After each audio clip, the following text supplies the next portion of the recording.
আসসালামু আলাইকুম। আমি কানিজ ফাতেমা।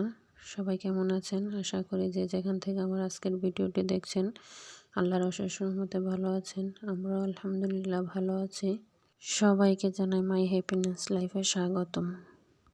সকালে ঘুম থেকে উঠে আগে মেয়ের নাস্তাটা বানিয়ে নিচ্ছি। ও যেহেতু মাদ্রাসায় পড়ে সকাল ভোরে যেতে হয়, তাই ওর জন্য আগে নাস্তাটা বানিয়ে দিচ্ছি। ওর নাস্তায় আমি ভিন্নতা আনার চেষ্টা করি, কারণ ও এক খাবার বারবার খেতে চায় না। তাই আজকে বিটরুট দিয়ে গোলা রুটি বানিয়ে দিব। প্রায় ওকে গোলা রুটি বানিয়ে দেই, যেহেতু হাতে সময় একদম কম। ফজরের পরপরই ওকে পাঠাতে হয়। কড়াইয়ে একটু ঘি দিয়ে আমি ব্যাটারটা দিয়ে নিচ্ছি। এখন রুটিটা একটা গোল শেপ দিয়ে নিব। আমি আপনাদের মাঝে নতুন, তো আমার ভিডিওতে অনেক ভুল ত্রুটি হতে পারে। প্লিজ ক্ষমা সুন্দর দৃষ্টিতে দেখবেন। আর ভালো লাগলে প্লিজ একটা লাইক করবেন, সাবস্ক্রাইব করতে ভুলবেন না। আপনাদের ভালো লাগা খারাপ লাগা কমেন্টে অবশ্যই জানিয়ে যাবেন। আর আমার ভুলগুলো অবশ্যই বলবেন, আমার কোথায় ভুল আছে, কোথায় ভালো লেগেছে এটাও বলবেন। আমি শুধরে নেওয়ার চেষ্টা করব ইনশাল্লাহ। আমরা গ্রামে থাকি, তাই আমার ভিডিওতে আপনারা গ্রামের কাজকর্মই দেখতে পারবেন। তো আপনার একটা কমেন্ট আমার জন্য অনেক বেশি মূল্যবান। ভালো লাগা খারাপ লাগা অবশ্যই কমেন্ট করে জানিয়ে যাবেন। আপনার একটা লাইক বা কমেন্ট পরবর্তী ভিডিও বানানোর জন্য আমাকে অনেক বেশি উৎসাহিত করবে।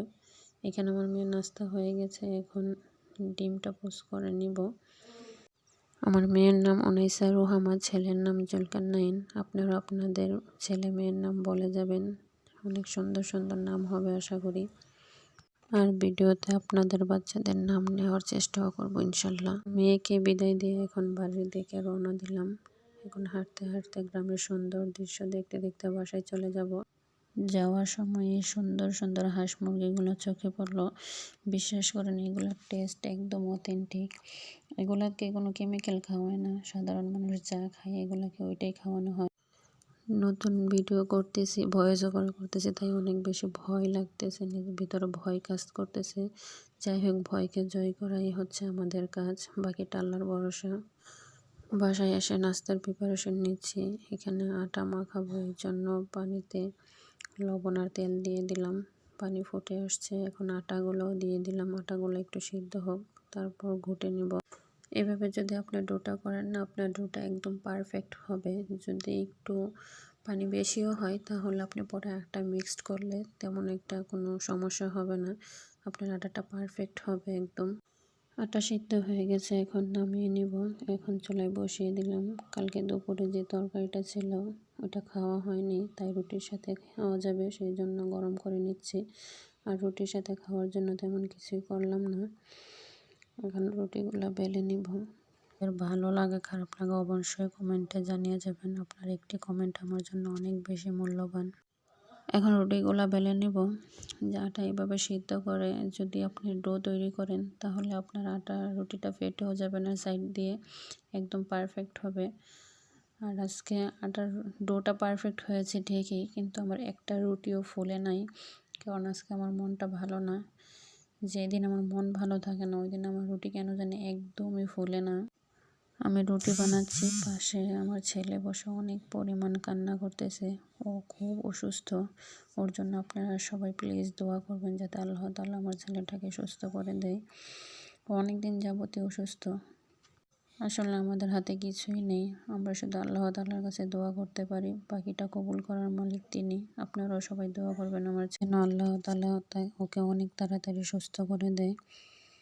আমরা অনেক কষ্টে আছি যে ও এত বেশি অসুস্থ।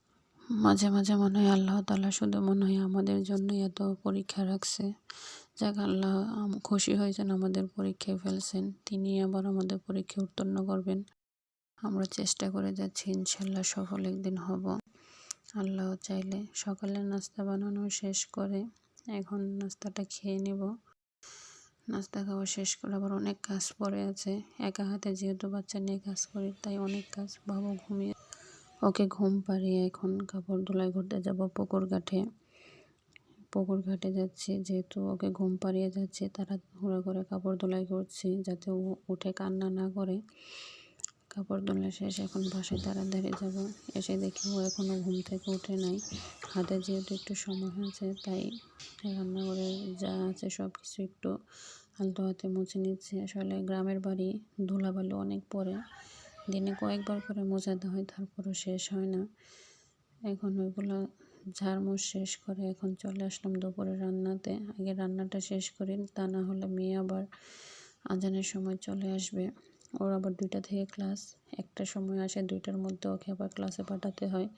এই জন্য আগে রান্নাটা শেষ করতেছি, পরে বাকি কাজগুলো করব। এখানে আলু দিয়ে আর ফুলকপি দিয়ে একটা ভাজি করব, সেই জন্য আগে ভাজিটা করে নিচ্ছি। কড়াইতে ফুলকপিগুলো দিয়ে এখন লবণ, হলুদ, ধনিয়ার গুঁড়ো আর একটু মরিচ দিয়ে ঢেকে দিব 2-3 মিনিটের জন্য। 2-3 মিনিট পরে ঢাকনাটা উঠিয়ে ভাজিটা একটু নাড়াচাড়া করব, যাতে মশলাটা মিক্সড হয়ে যায়। আমি খুব অল্প মশলায় তরকারি রান্না করি, ব্যাস একটু মশলা দিয়ে হবে। এখন আপনারা বলতে পারেন, আপু আপনি তো তেলের মধ্যে শুধু ফুলকপিগুলো ছেড়ে দিলেন, রসুন পেঁয়াজ কিছুই ভাজলেন না।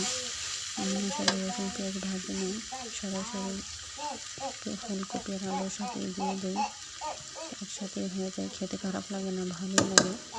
এখন ধনিয়া পাতা দিয়ে ভাজিটা নাড়াচাড়া করে উঠিয়ে ফেলবো।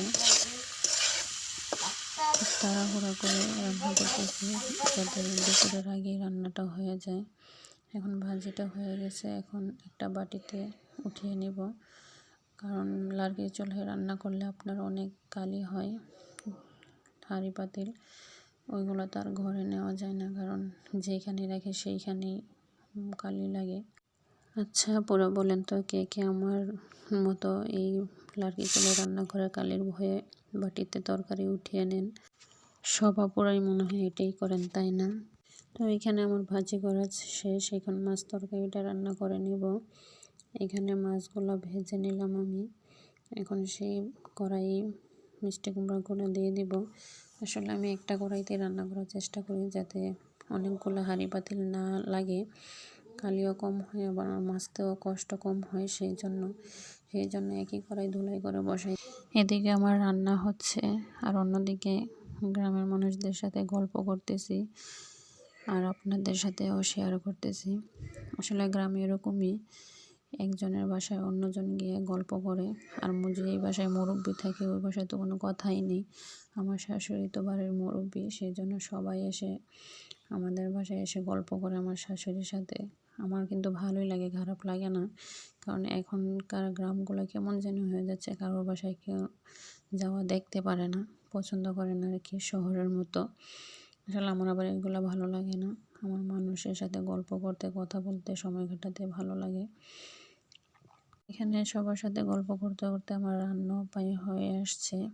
এখন এটাতে মরিচের গুঁড়া দিব। আমি প্রথমে মরিচের গুঁড়া দিই না, হলুদ আর ধনিয়ার গুঁড়া লবণ দিয়ে আমি ভেজে নিই। পরে যখন ঝোল দেওয়ার সময় হয় তখন মরিচের গুঁড়াটা দিয়ে একটু কষাই নিই। কষানো হয়ে গেলে তারপর ওটাতে আমি ঝোল দিয়ে দিই, তাহলে ওই মরিচটা আর কি পুড়ে যায় না। এখন একটু পানি দিয়ে ভালো করে এটাকে কষিয়ে নিব, তাহলে দেখা যাবে কি মরিচের গুঁড়া দিলে যে গন্ধটা আসে ওইটা আর আসবে না, একদম কষানোর মতোই হবে।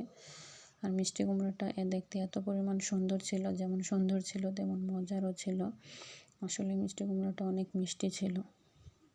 এখন এটাতে ঝোল দিয়ে দিব। আপনাদের সাথে শুধু ভোগ ভোগ ভোগ করতেছি আমি একাই। আপনাদের যদি কোনো প্রশ্ন থাকে প্লিজ আমাকে জানাবেন, আমি উত্তর দেওয়ার চেষ্টা করব। আর বেশি বেশি আমাকে কমেন্ট করবেন, আমি আপনাদের কমেন্টে রিপ্লাই দেওয়ার চেষ্টা করব। আমি নতুন, আপনারা যদি আমাকে হেল্প করেন তাহলে আমি আপনাদের সাথে থাকতে পারবো, তা না হলে না। এখানে মিষ্টি কুমড়াতে ঝোল দিয়ে দিলাম, এখন এটাকে ঢেকে দিব। যখন পানিটা বলক চলে আসবে তখন উঠিয়ে মাছগুলো দিয়ে দিব। পানিটা বলক চলে আসছে, এখন এটাতে মাছগুলো ঢেলে দিব। মাছগুলো দিয়ে ভালো করে নাড়াচাড়া করে নিব। নাড়াচাড়া করে মাছগুলো ঢেকে দিব।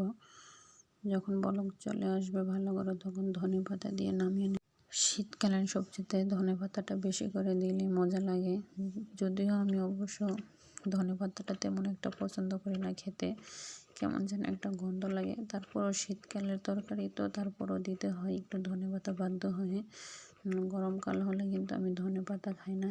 একটা টাইম ছিল আমি এত পরিমাণ ধনেপাতা খাইতাম, আর এখন এত পরিমাণ আমার অপছন্দ হয়েছে আল্লাহই জানে।